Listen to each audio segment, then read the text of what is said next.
Nous sommes arrivés au terme des délibérations et il nous reste donc à traiter les deux questions qui nous ont été déposées. La première par M. Menser. Monsieur le maire, chers collègues, dans une vie d'élu, vous le savez, il y a des surprises, comme devenir maire de Nanterre. Il y a aussi des habitudes. Et parmi ces habitudes, il y a celles dont on se passerait bien. Une des habitudes du groupe Aimé Nanterre, c'est d'être interpellé sur le passage de Nanterreville sous le RER. C'est une habitude sans doute pour les autres groupes de la majorité comme de l'opposition.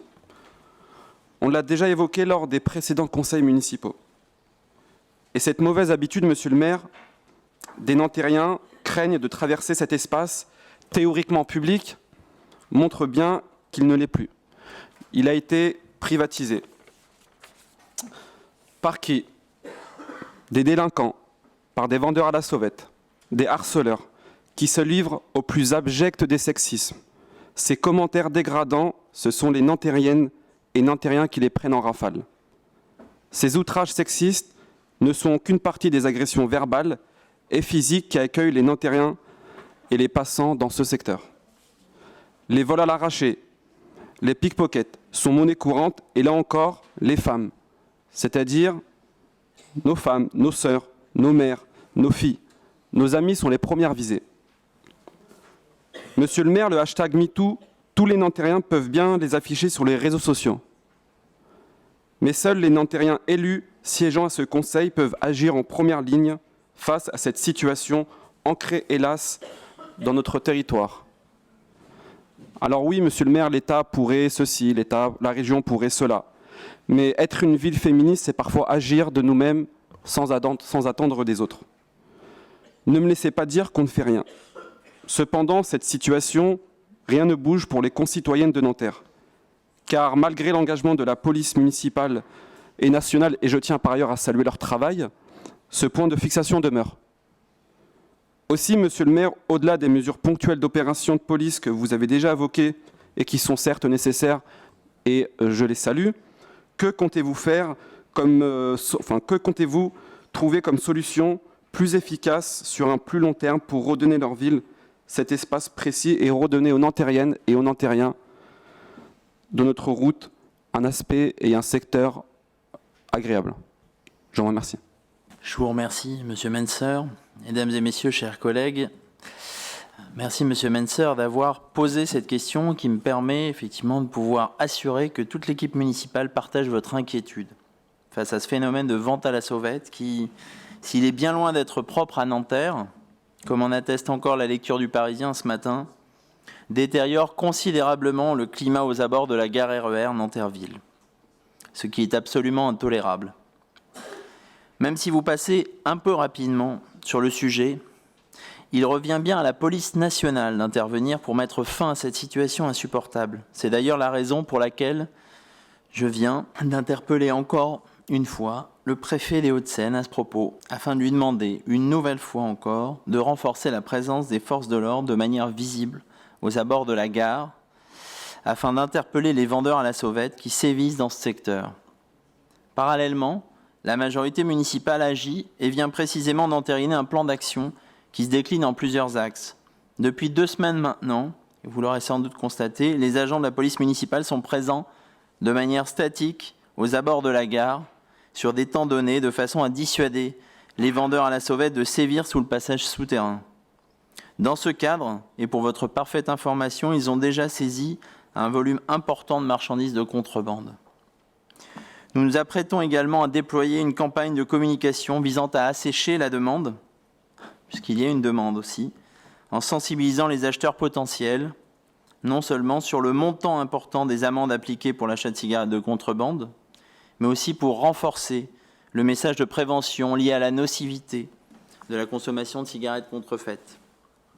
Par ailleurs, nous envisageons d'intervenir sur la configuration du passage lui-même en apposant des plaques au-dessus des barrières métalliques vertes situées dans le passage afin d'empêcher les vendeurs d'y disposer leurs marchandises comme ils le font actuellement.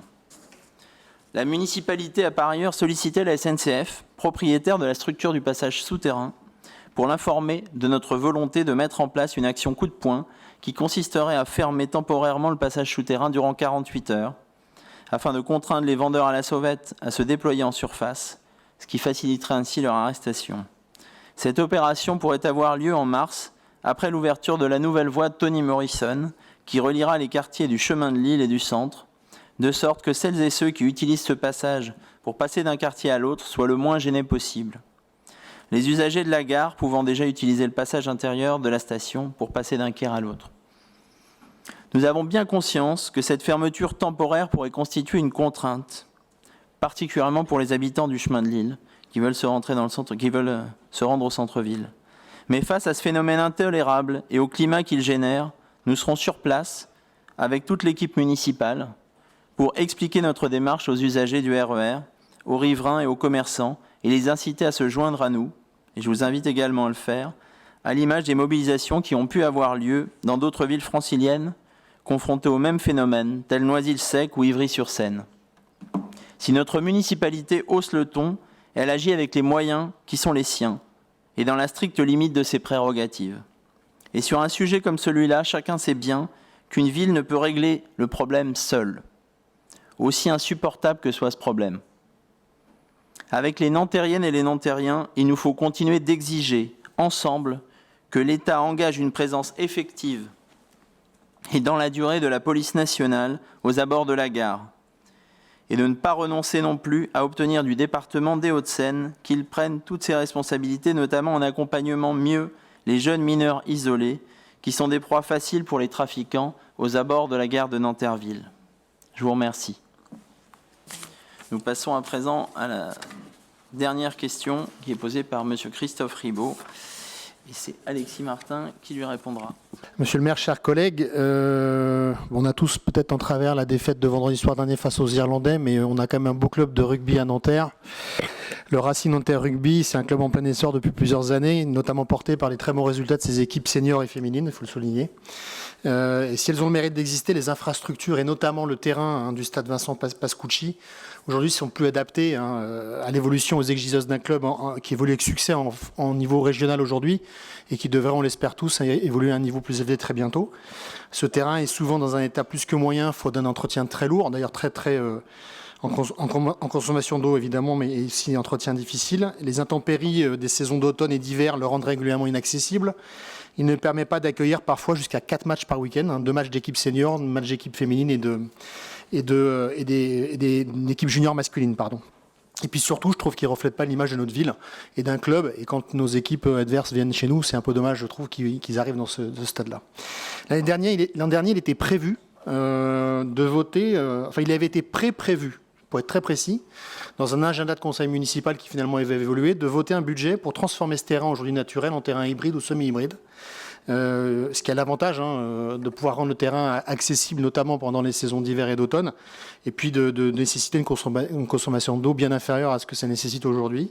Ce point avait été donc intégré dans un pré-agenda de conseil. Alors, je ne me rappelle plus quand c'était, mais je sais que je m'en rappelle à participer à un des présidents. Et puis, il avait retiré. Alors, je ne sais pas quelles ont été les raisons, mais ma question est simple, c'est pourquoi ça avait été retiré, surtout où est-ce qu'on en est. Est-ce qu'on va intégrer au prochain budget une rénovation de ce terrain, de ce stade, qui, je trouve, pourrait permettre à ce club de poursuivre son développement et surtout donner une belle image de notre ville. Je vous en remercie. Permettez-moi tout d'abord de me réjouir, tout comme vous, du développement du club de rugby du Nanterre Racing Rugby, que la ville est fière d'accompagner depuis de nombreuses années maintenant. À ce titre, la ville apporte chaque année à son club de rugby un soutien financier à hauteur de plus de 55 000 €, auquel s'ajoute la somme de 6 000 € que nous avons fait inscrire au contrat de développement passé avec le conseil départemental. Cette année, les infrastructures d'accueil de notre équipe de rugby évolueront encore avec la mise à disposition d'un nouveau lieu de vie au cours de ce mois de février et d'une nouvelle salle de préparation physique. Pour accompagner ce développement, la transformation du terrain en gazon naturel du stade Vincent Pascucci en terrain synthétique est un engagement pris par notre municipalité. Dans ce cadre, il avait effectivement été proposé l'an dernier que le terrain en gazon naturel du stade Vincent Pascucci soit transformé en terrain synthétique, plus précisément en un terrain synthétique rempli avec du SBR encapsulé. Cette proposition répondait à des exigences de qualité pour le club, comme vous le soulignez. Mais ce matériau constitue un risque important pour l'environnement, car il engendre une pollution plastique qui reste présente dans les milieux naturels pendant des décennies et impacte profondément la biodiversité. Cette solution est donc inadéquate avec la forte ambition que porte la ville en matière de transition écologique dans toutes ses politiques publiques. La majorité municipale a donc décidé de demander aux services municipaux de rechercher une solution alternative qui soit exemplaire sur le plan environnemental et qui réponde aux exigences du club. Cette décision a été confortée par la Commission européenne qui, plusieurs mois après, a acté en novembre dernier l'interdiction des gazons artificiels à base de microplastiques. Nous cherchons donc activement une solution alternative, à la fois performante pour la pratique du rugby, durable, saine et avec un coût d'entretien pour la collectivité qui soit limité. Nos services visitent ainsi les nouveaux terrains synthétiques et sont en train de procéder à des comparaisons. Noyaux d'olive concassés, liège, sable, maïs, je peux vous garantir que nous étudions toutes les options disponibles et notre objectif est bien la livraison d'un nouveau terrain pour l'été 2025. Dans l'attente de ce nouveau terrain, la plaine d'entraînement en gazon qui jouxte le terrain d'honneur a vu sa surface doublée par l'aménagement du terrain au fond du stade, soit 3366 m² supplémentaires pour la pratique du rugby. L'engagement de notre ville pour la pratique du rugby dans les meilleures conditions possibles est donc indiscutable, tout comme d'ailleurs pour l'ensemble des pratiques sportives. Avec Hakim Halal, conseiller municipal délégué au sport, et l'ensemble de mes collègues, nous sommes particulièrement attachés à ce que les Nantériennes et les Nantériens puissent disposer des meilleures infrastructures sportives possibles. La qualité de nos installations est aujourd'hui reconnue, comme en témoigne par exemple la labellisation de plusieurs de nos équipements sportifs comme centre de préparation pour les Jeux olympiques et paralympiques. Je ne peux donc vous laisser dire que nos installations telles le stade Vincent Pascucci ont seulement le mérite d'exister, car parce que ce n'est tout simplement pas vrai.